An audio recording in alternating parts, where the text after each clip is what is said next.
Hi అండి, అందరికీ నమస్కారం అండి. అబ్బా, ఎంత చేదుగా ఉందిరా నాయనా కాకరకాయ కర్రీ. నాకు వద్దు బాబాయ్ అని దూరంగా వెళ్ళిపోతూ ఉంటారు. చేదు అనే తెలియకుండా కమ్మగా ముద్ద దిగిపోయే కాకరకాయ వెల్లుల్లి కారాన్ని అయితే మీకైతే చూపించేస్తాను నేను.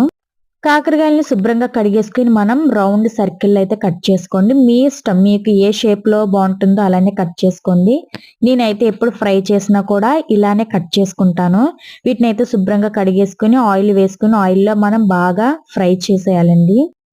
ఫ్రై చేసేసుకుని గుప్పెడు వెల్లుల్లి, ఆనియన్, కారం, పసుపు, ఉప్పు వేసుకుని బాగా దంచేసుకోవాలండి.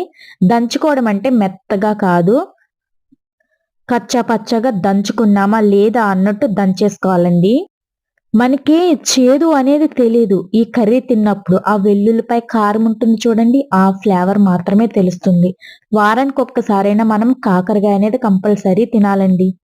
చూసారా, కచ్చా పచ్చగా అయితే నేను వెల్లుల్లి కారాన్ని అయితే నేను చేసేసుకుని పక్కనైతే పెట్టేసుకున్నాను.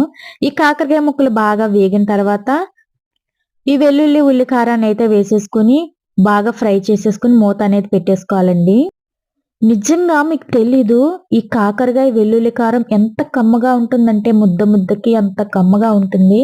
కాకరకాయ వద్దు బాబోయ్ చేదుగా ఉంటుంది అన్న వాళ్ళు కూడా నాకు కాకరకాయ కావాలి అనేసి అంటారు.